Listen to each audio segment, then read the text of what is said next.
Hello दोस्तों, welcome to my YouTube channel. Excel की इस वीडियो में हम आपको व्यू टैब में न्यू विंडो, अरेंज ऑल और इन सभी ऑप्शनों के बारे में आज डिटेल से बताने वाले हैं। तो आज आपको इन सभी ऑप्शनों का पूरा डिटेल से यूज करने के लिए मिलेगा कि आप एक्सेल में इनका यूज कैसे करेंगे। तो दोस्तों, इससे पहले हमने यहाँ तक ये सभी ऑप्शनों के बारे में इसके पिछली वीडियो में डिटेल से पूरा समझा दिया है। तो आज हम इन सभी ऑप्शनों के बारे में समझने वाले हैं।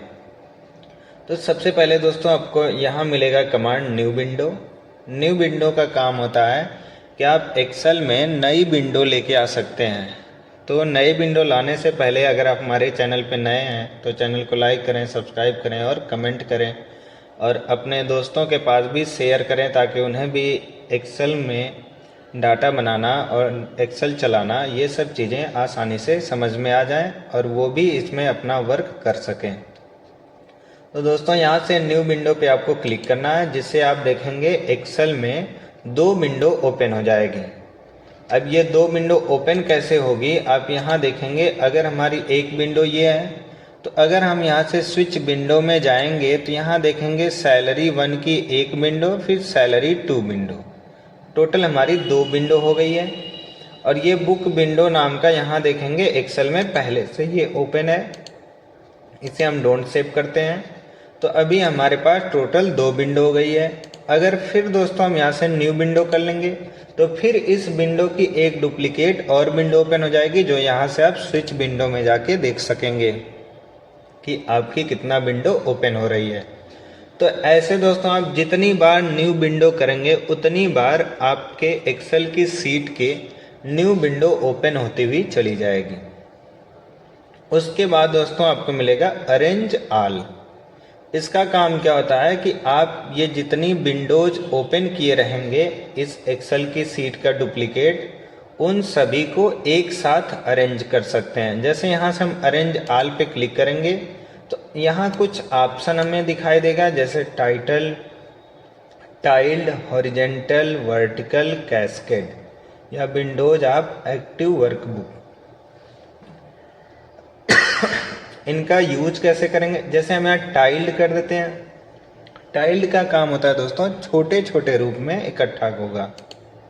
तो यहाँ देखिए, ये हमारी विंडो, ये सेकंड विंडो और ये थर्ड विंडो। ऐसे टोटल 3 विंडो ओपन हो गई थी। तो यहाँ 3 विंडो एक साथ दिखाएगा।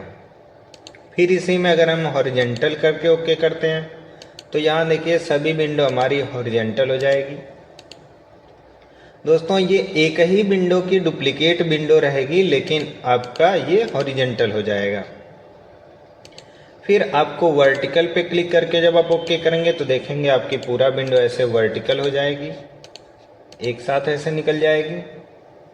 फिर अगर आप अरेंज ऑल में कैस्केड करके ओके करेंगे तो आपकी विंडो देखेंगे लेयर बाय लेयर। देखिए यहाँ दोस्तों लेयर बाय लेयर हो जाएगी, एक एक के ऊपर एक एक लेयर। और जिस भी विंडो को एक्टिव करना है यहाँ से आप उसे कर लेंगे मैक्सिमाइज, वो विंडो आपकी एक्टिव हो जाएगी। उसके बाद दोस्तों हमें मिलेगा फ्रीज पेन्स। फ्रीज पेन का काम होता है कि हम रो और कॉलम को एक जगह फ्रीज कर सकते हैं, जिससे हमारा डेटा स्क्रॉल नहीं होगा। अब जैसे दोस्तों यहाँ लिखा है फ्रीज पेन्स, तो अगर हम यहाँ कर्सर रखते हैं, जैसे ये एम्प्लॉय का नेम उमेश है, यहाँ कर्सर रख के अगर हम फ्रीज पेन्स पे क्लिक करते हैं तो यहाँ देखेंगे हमारा जो पहला रो है ये फ्रीज हो गया। और इस फ्रीज करने का मतलब क्या होता है कि आप जितना स्क्रॉलिंग करेंगे तो वो आपकी हेडिंग हाइड नहीं होती है। इसको स्क्रॉल करिए, देखिए डेटा आपका ऊपर चलता हुआ चला जाएगा, लेकिन आपकी जो हेडिंग रहेगी वो आपको दिखाई देगी। उसके बाद हम यहाँ से अनफ्रीज पेन्स पे क्लिक करेंगे तो ये अनफ्रीज कर देगा। फिर स्क्रॉल करेंगे आप तो आपकी हेडिंग के साथ आपका डेटा हाइड हो जाएगा। फिर यहाँ से फ्रीज टॉप रो करना है।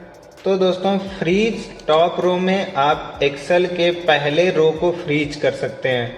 कर्सर आपका चाहे जहाँ रहेगा, यहाँ से आप करेंगे फ्रीज टॉप रो तो आपका देखेंगे पहला ही रो फ्रीज होगा, जैसे हमारा पहले यहाँ हुआ था अनफ्रीज में। इस पर क्लिक कर देंगे तो ये आपका फिर से अनफ्रीज हो जाएगा और पूरा स्क्रॉलिंग होने लगेगी। अगर दोस्तों हम चाहते हैं यहाँ तक का डेटा हमारा दिखाई दे तो हम कर्सर यहाँ रख करके यहाँ से कर लेंगे फ्रीज पेंस। तो जब स्क्रॉल करेंगे देखिए ये डेटा हमारा रुका रहेगा, बाकी नीचे स्क्रॉलिंग होती रहेगी। और अनफ्रीज कर देंगे तो ये पूरा स्क्रॉलिंग बंद हो जाएगी और पूरे डेटा में स्क्रॉल होना शुरू हो जाएगा। उसके बाद उसी तरह दोस्तों हम यहाँ से फ्रीज फर्स्ट कॉलम कर सकते हैं। इस पर जब आप क्लिक करेंगे तो ये पहला कॉलम आपका फ्रीज हो जाएगा दोस्तों। आप देखिए यहाँ पहला कॉलम हमारा स्क्रॉल नहीं होगा, बाकी सब हमारा कॉलम स्क्रॉल होता हुआ चला जाएगा। तो ऐसे आप स्क्रॉलिंग को फ्रीज कर सकते हैं। फिर दोस्तों स्प्लिट मिलता है, आप यहाँ क्लिक करके स्प्लिट पे क्लिक कर देंगे तो आपका डेटा 4 भाग में बट जाएगा। और देखेंगे जितना डेटा आपका इधर रहेगा उतना ही डेटा इसमें भी रहेगा। देखो दोस्तों आपका डेटा टोटल 4 भाग में बटा रहेगा ऐसे। और हटाना है तो आप वापस क्लिक कर दीजिए, आपका वो स्प्लिट डेटा एक सीट पे व्यवस्थित हो जाएगा। हाइड पे क्लिक करेंगे दोस्तों तो आप वहाँ सीट को हाइड कर देंगे और फिर से हाइड अनहाइड पे क्लिक करेंगे तो आपकी सीट दिखाई देने लगेगी। ओके कर देंगे तो फिर से वापस आ जाएगा।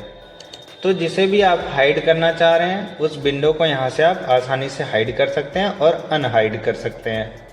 फिर दोस्तों व्यू साइड बाय साइड होता है। इसका काम होता है कि अगर आपके पास 2 या 3 विंडो हैं तो उन सबको आप साइड में देख सकते हैं एक एक करके। इस पर क्लिक करेंगे और यहाँ से रख करके ओके कर दीजिए तो आप देखिए आपका डेटा एक यहाँ है और एक यहाँ है, दोनों साइड साइड में इकट्ठा हो जाएंगे। और सिंक्रोनस स्क्रॉलिंग करेंगे तो एक साथ दोनों में स्क्रॉलिंग होगी। ऐसे देखिए दोनों में स्क्रॉल कर सकते हैं। और अगर इसको आप हटा देंगे तो केवल एक में स्क्रॉलिंग होगी जिसमें आपका कर्सर रहेगा। अब जैसे हम इसमें क्लिक कर देते हैं तो देखिए इसमें स्क्रॉलिंग होना शुरू हो जाएगा। और अगर हम इस पर लगा देते हैं सिलेक्शन तो दोनों में स्क्रॉल होना शुरू हो जाएगा। रीसेट विंडो पोजीशन का काम होता है कि अगर किसी विंडो की साइज हम छोटा बड़ा ऐसे कर दिए, जैसे इसकी साइज छोटा कर दिए और इसकी भी साइज हम छोटा कर दिए हैं, तो यहाँ से रीसेट कर लेंगे तो ये वापस पहले जैसा हो जाएगा। सेव वर्क स्पेस का काम है कि हम इसे उसी वर्क स्पेस के साथ सेव कर सकते हैं। जैसे डेस्कटॉप पे हम यहाँ नाम दे देते हैं माई फाइल्स और यहाँ से सेव कर देंगे और यहाँ से भी सेव कर देंगे। सेव करने के बाद दोस्तों अब जब भी हम इसे ओपन करेंगे यहाँ से रिसेंट में जाएंगे तो माई फाइल मिलेगा, क्लिक करेंगे तो आपका डेटा सेम टू सेम उसी तरीके से इंसर्ट हो जाएगा जिस तरीके से आप सेव किए रहेंगे।